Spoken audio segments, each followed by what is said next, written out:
Hello everyone! Today the Bookworms are going to be reading Freak the Mighty by Rodman Philbrick, Part 8. Chapter 16. A Chip Off the Old Block.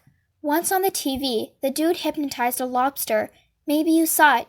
He touches a lobster and it freezes. It can't move.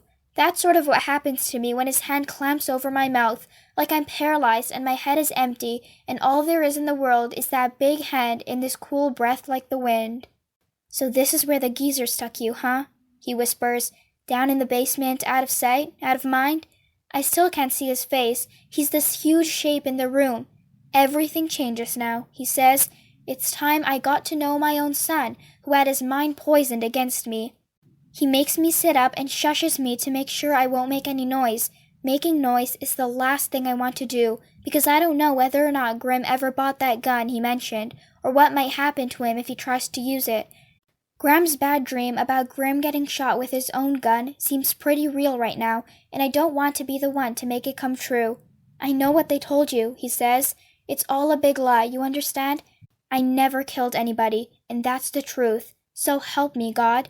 By now I'm sitting up on the bed, and he's making me put on my clothes, and the weird thing is, none of this is a surprise. Somehow I always knew this would happen, that he would come for me in the night, that I would wake up to find him there, filling the room, and that I'd feel empty.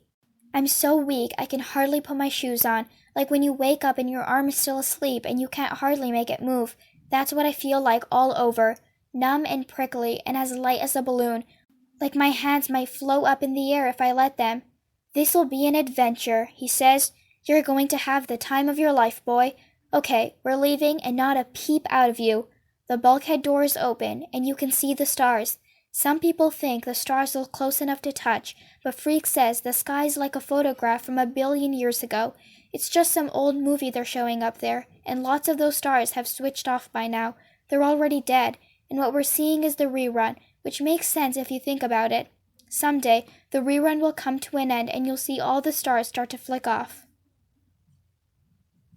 Like 1,000,000,000 little flames blown out by the wind. "This way," he says, quiet as a mouse. There's snow on the ground. Not a lot, enough to cover the ground. I can tell how cold the air is, but I can't feel it, even without a jacket, which I didn't have time to put on.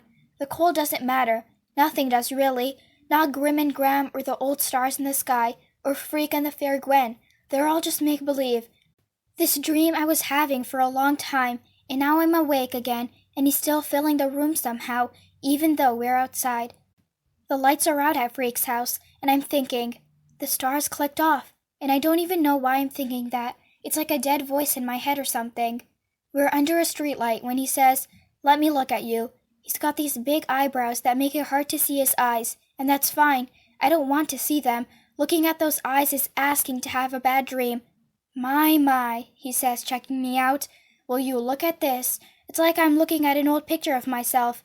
You really are a chip off of the old block. You know that?" I don't say anything, and he reaches out and touches my face real gentle, as if he'd never hurt a fly. I say, "Boy, do you know that? Answer me now." "Yes, sir," I say. "Everybody says so." "Christmas Eve," he says. "You know how many Christmas Eves I've been deprived of my own bloodkin?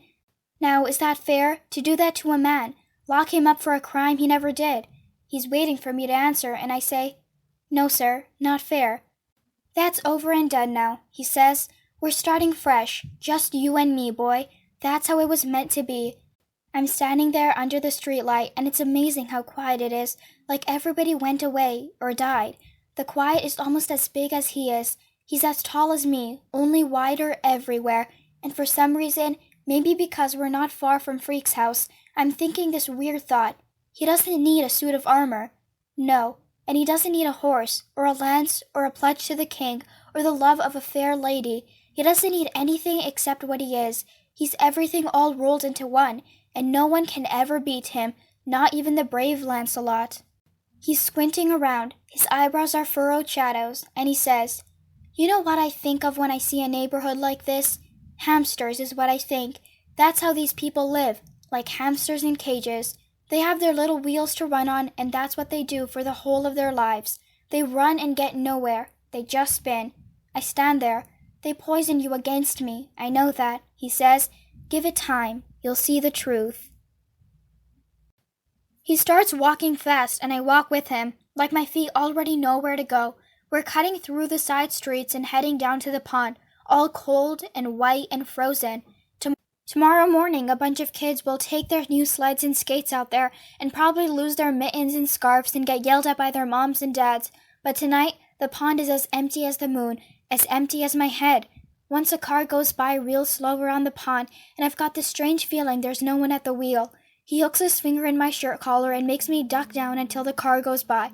The car passes and you can't see through the dark windows, and you can hear the snow crunching under the tires, squeaky and frozen. We're invisible, he says, making me stand up. Now, isn't that a kick in the pants? My feet already know where we're going. The New Testaments. There are a few lights on in the old buildings, and you can see some of the windows are cracked. It looks like a knife cut against the light, and he's saying, You know about Mary and Joseph, how they sat Shetler in Bethlehem, and how the baby Jesus was born in a manger? I try to nod, and the funny thing is, even though I'm not cold, my teeth are chattering, so it's like the rest of me is freezing, but my head hasn't noticed. That's what we're doing, seeking shelter, he says, except this isn't exactly a manger we're going to. No, sir, I say, it sure isn't.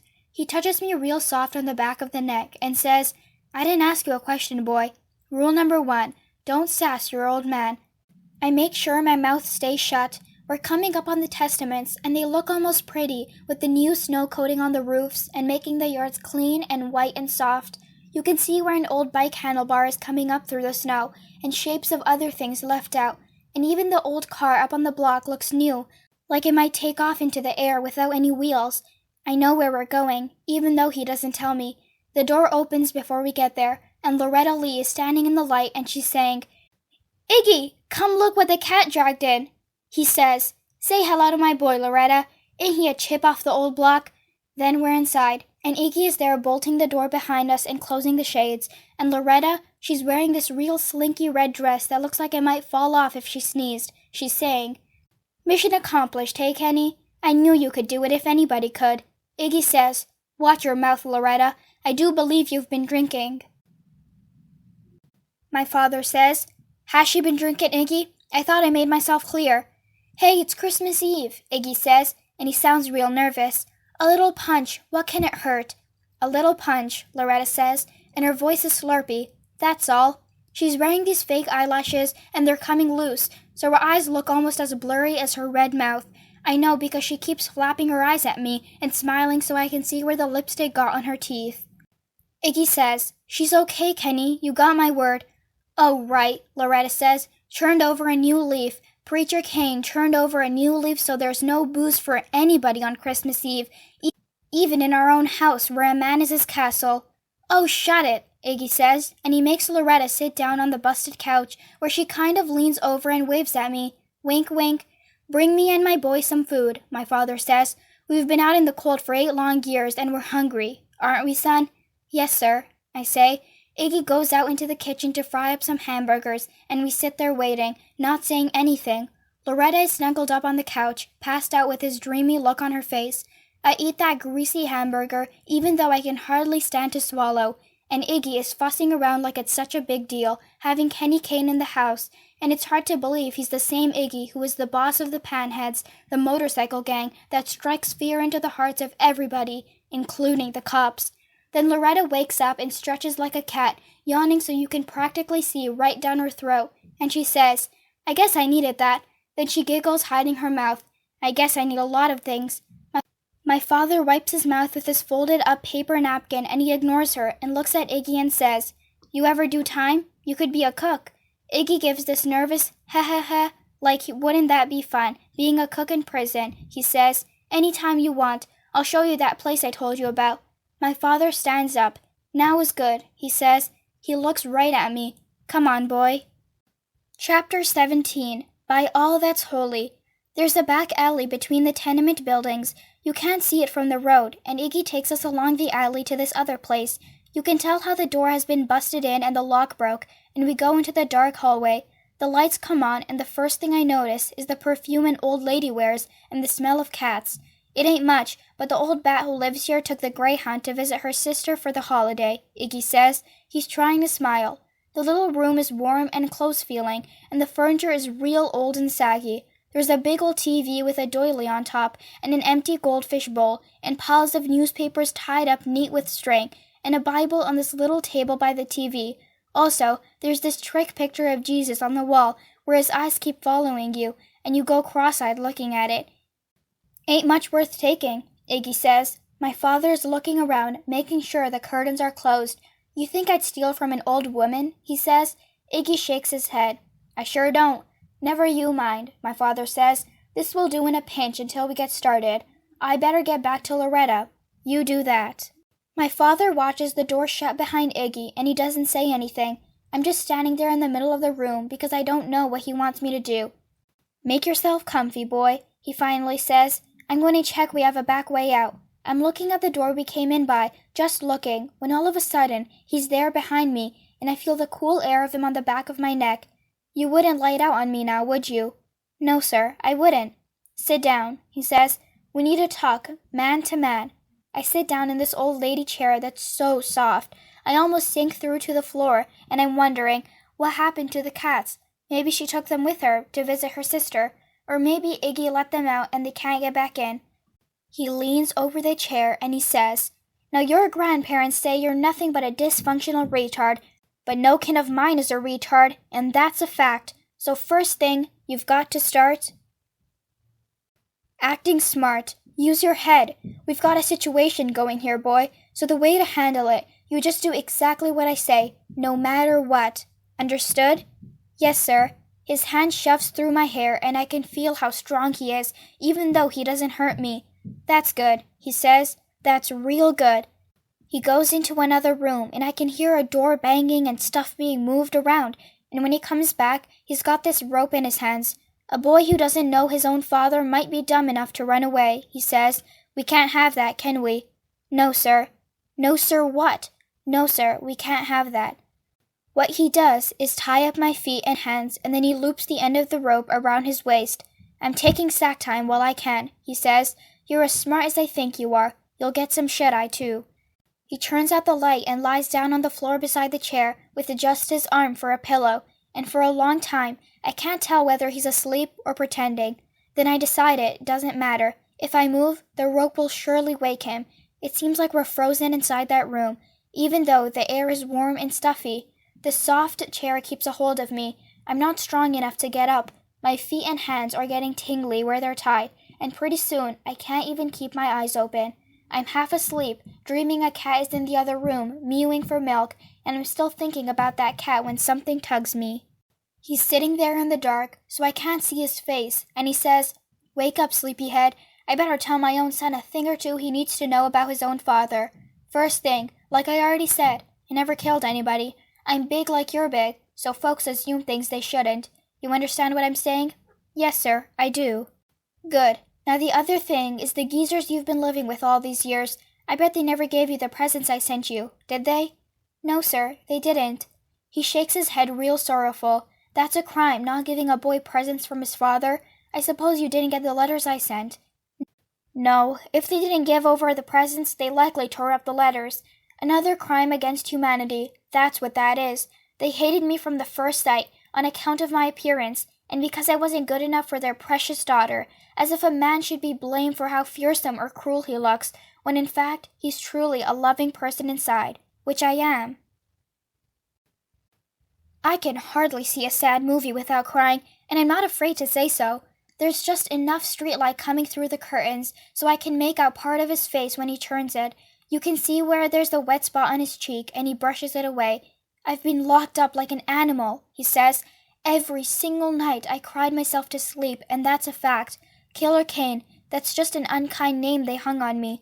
You know how kids can be mean in school, mean as animals? It was like that, only these weren't kids. They were adults who should know better, except they're so ignorant and hateful they believe the worst. His voice is sort of ragged, but you can't help but listen to him. You follow the words up and down like you're riding through mountains and you can't see to the other side. All you can see is the road just ahead.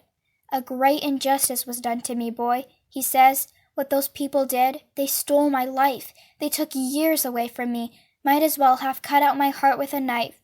That's how it was to lie awake each night and think about the injustice was done to me. They blame me for all the wrongs in the world, those people, by which I mean the geezers, her folks. They always hated me, and of course the police who failed to see the truth of the situation.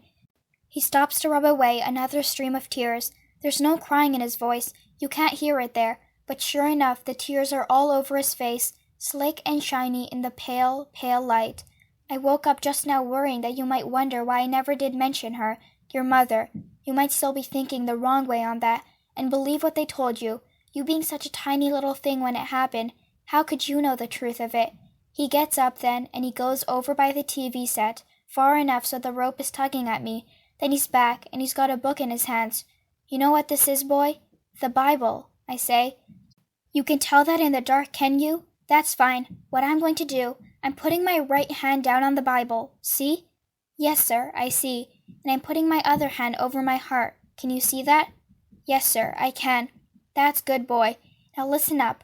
I, Kenneth David Kane, do swear by all that's holy that I did not murder this boy's mother, and if that isn't the truth, may God strike me dead. I'm waiting to see if something happens, and nothing does. The room is the same. It smells of old lady perfume and missing cats, and my hands and feet are still tied by a rope to his waist. Satisfied? He says. I want to answer him, but my throat closes up, and my tongue is so dry I can't hardly open my mouth.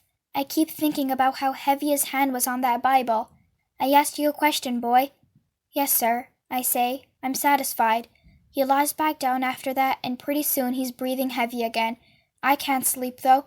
I just sit there like a lump until the sun comes up, trying not to think about things I didn't want to remember. That's it for today, everyone. I hope you guys enjoyed. For more read-alongs like these, don't forget to subscribe. If you enjoyed the book, give it a big thumbs up and share it with a friend. Don't forget to join us tomorrow for the next part of this book. I'll see you guys next time. Bye!